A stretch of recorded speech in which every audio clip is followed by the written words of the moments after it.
नमस्कार। राधे राधे, हर हर महादेव। मैं आपका आचार्य देव। आप सबको मकर संक्रांति की मंगलमय शुभकामना। खुश रहें, स्वस्थ रहें, मुस्कुराते रहें। 14 तारीख को सूर्य नारायण मकरस्थ हो जाएंगे। तो मकरस्थ सूर्य देव, शास्त्रकार कहते हैं कि जो होती है संक्रांति या देवताओं का समय शुरू हो जाता है। देवता मतलब शुभत्व की ओर बढ़ने वाले, कल्याणकारी, क्रिएटिविटी के साथ चलने वाले, नकारात्मक तत्वों को खत्म करने वाले, सकारात्मक तत्वों को आगे लेकर चलने वाले। तो यह संक्रांति आपके जीवन में अर्थ के लिए लाए क्रांति, ऐसी हमारी शुभकामना।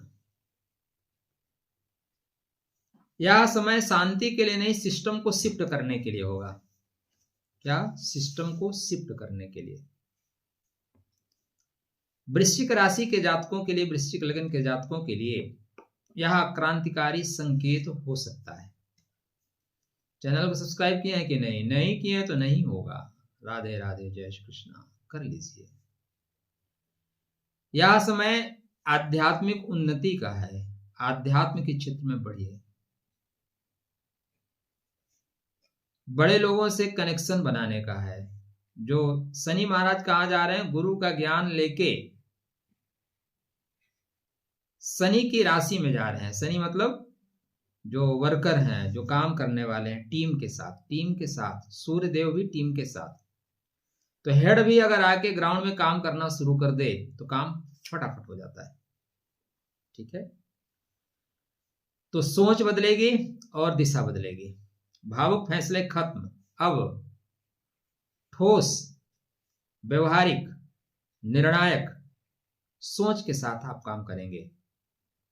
भाव नहीं देखेंगे, भविष्य देखेंगे। तो यह समय भविष्य के निर्माण के लिए है।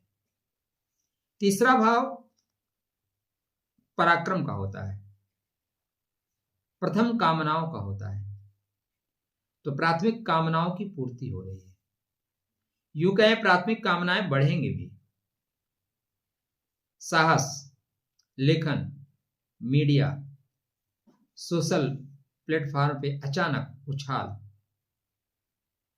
जहां चुप थे वहीं पे आप देंगे आवाज। भय से मुक्ति मिलेगी, आत्मविश्वास की वापसी होगी, कॉन्फिडेंस लेवल हाई होगा। डर कर जीना नहीं है, सिस्टम को अपग्रेड करना है। शत्रु आलोचना करेंगे, लेकिन आलोचक कमजोर पड़ जाएंगे, इसलिए आपके ऊपर वो कीचड़ फेंकेंगे, लेकिन बाद में कहीं ना कहीं एक्सपोज हो जाएंगे। आपको कुछ करने की जरूरत नहीं है, वक्त का इंतजार करिए नहीं, अपना काम कंटिन्यू करिए। पुरुषार्थ से भाग्य का निर्माण। आप मेहनत करेंगे, मेहनत से भाग्य आपका सपोर्ट करेगा। ठीक है, आपके जो प्रयास हैं वो छोटे हो सकते हैं, लेकिन सफलता अवश्य मिलेगी। यह जो गोचर है 3 चरणों में होगा। पहली चीज, भावनाएं नहीं, फैसले चलेंगे। शनि के घर में सूर्यदेव मतलब पुत्र के घर में पिता, और पुत्र के घर में पिता थोड़ा सा रिलैक्स महसूस करते हैं, तो वृश्चिक के लिए बेहतर होगा। संक्रांति आपकी सोच को, आपकी दिशा को बदलने वाली है। जो सही था वो शक्ति बनेगा, जो गलत था वो खत्म हो जाएगा। अब सहन नहीं करना है, आगे बढ़ के शासन करना है। तो मकर संक्रांति की जो रोशनी है वो आपको नए तरीके से आवाज देगी, नया आगाज देगी। अपने से छठवें जा रहे हैं सूर्य नारायण, इस बात को भी ध्यान में रखिएगा, कहीं ऐसा ना हो कि विवाद कर बैठिए। शक्ति जब मिले तो शक्ति को संभालने की क्षमता होनी चाहिए, तभी आपको शक्ति मिलेगी। आपने देखा अर्जुन के पास सर्वाधिक शक्तिशाली है अस्त्र थे। कर्ण अर्जुन का विरोध क्यों कर रहा था भाई? आपका अच्छा बन जाना भी कभी कभी लोगों के लिए आप केंद्र बिंदु में आ जाते हैं। अर्जुन ने कर्ण का क्या बिगाड़ा था? लेकिन पूरे जीवन सिर्फ अर्जुन को डिफीट करने के चक्कर में था। अर्जुन के पास जो अस्त्र थे, अगर वो मार देता तो कवच कुंडल उंडल सब गायब हो जाते। पशुपत अस्त्र था, लेकिन संयमित जीवन था। तो जब आपको शक्ति मिले तो जीवन संयमित हो। उत्तराषाढ़ायाम सूर्ये विजय ध्वज संस्थिते धैर्यम कर्म च तेजश्च राजमार्गे प्रपद्यते। जब सूर्य नारायण उत्तराषाढ़ा नक्षत्र में प्रवेश करें या जाएं तो व्यक्ति को अस्थायित्व, धर्मयुक्त नेतृत्व, परिश्रम से सफलता, समाज में दीर्घकालिक उपलब्धि की योग संयोग बनते हैं। इसके पश्चात ये सूर्य नारायण श्रवण नक्षत्र में चले जाएंगे। कौन से नक्षत्र में? श्रवण नक्षत्र में। श्रवण नक्षत्र में इनका जो गोचर है वो आपको कहेगा कि थोड़ा सुन लिया करिए। क्या करें? थोड़ा सुनते हुए चलें। सुन लेने से चीजें ज्यादा बेहतर हो जाएंगी।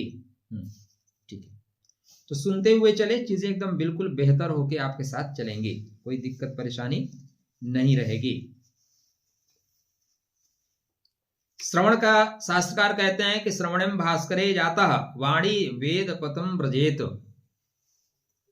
श्रवण में सूर्य ज्ञान, संवाद, उपदेश और प्रचार की शक्ति को देते हैं। श्रवण नक्षत्र भगवान विष्णु का कृपा प्राप्त नक्षत्र है।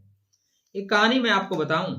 अभी मैं गया था एक सम्मेलन के लिए झांसी, तो कुछ लोग जैसे कहते हैं कि हनुमान जी महाराज अंजना माँ के कान से गर्भ में उनकी स्थापना हुई।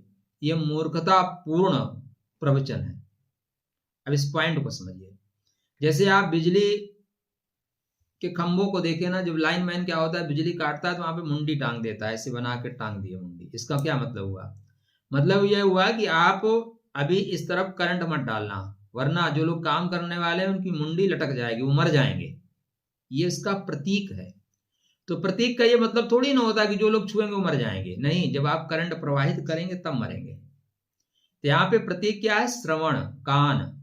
तो कथा ये है, कथा नहीं, सार ये है कि जब अंजना माँ को ये लगा कि हमें एक ऐसा पुत्र चाहिए जो शक्तिशाली हो, जो विष्णु भक्त हो, तो उन्होंने श्रवण नक्षत्र में भगवान विष्णु की आराधना, उपासना शुरू की। ठीक है, क्योंकि शक्तिशाली भी चाहिए। तो जा पर कृपा राम कई होई, ता पर कृपा करें सब कोई। राम नाम महामंत्रम जपते यद सदायुतम। वो पूरी उनकी साधना वर्ष भर चली और फिर श्रवण नक्षत्र के दिन ही ऋतुकालीन धर्म में प्रविष्ट होके उन्होंने गर्भ संस्कार धर्म की स्थापना की। अतः हनुमान जी प्रारंभ से ही राम के भक्त हुए, लिसनर हुए। तो यह जो नक्षत्र है भगवान विष्णु की कृपा प्रदान करने वाला नक्षत्र है। सुनी हुई बातें जीवन बदल देती हैं। अतः यहाँ पे सुनना ज्यादा है, बोलना कम है। इसके पश्चात सूर्य नारायण धनिष्ठा नक्षत्र में जाएंगे। धनिष्ठायाम रवो स्थितौ नादो जयति सर्वथा धनम यशश्च वीर्यम च कर्म योगेन वर्धते। धनिष्ठा में, धनिष्ठा का नाम है धन, धन और प्रतिष्ठा जिसमें दोनों मिले उसका नाम है धनिष्ठा। जहां पे धन भी मिलेगी, प्रतिष्ठा मिलेगी, साहस, तय, आप मानी चलिए। आपकी लय अच्छी रहेगी, ताल बढ़िया बनेगी। सामूहिक विजय का नक्षत्र है, पराक्रम बढ़ाता है। संघर्ष में जीत का उद्घोष करता हुआ यह नक्षत्र चलता है। तो उत्तराषाढ़ा आपको विजय दे, श्रवण आपको दिशा दे और धनिष्ठा आपका डंका बजा दे। ऐसी हमारी शुभकामना। क्या बजा देगा? यह गोचर है। आपकी महादशा अंतरदशा ये फाइनल करेगी कि बजाएगा या बजवा देगा। सार सार को गई रहे थोथा देवड़ा। सूर्य नारायण को मजबूत करिए। ओम गृण सूर्याय नमः, ओम राम ह्रीम रोम सा सूर्याय नमः। आदित्य हृदय स्तोत्र का पाठ करिए। अपने पिता तुल्य बड़े लोगों को प्रणाम करके चलिए, परिणाम आपके फेवर में होगा। राधे राधे, जय श्री कृष्ण।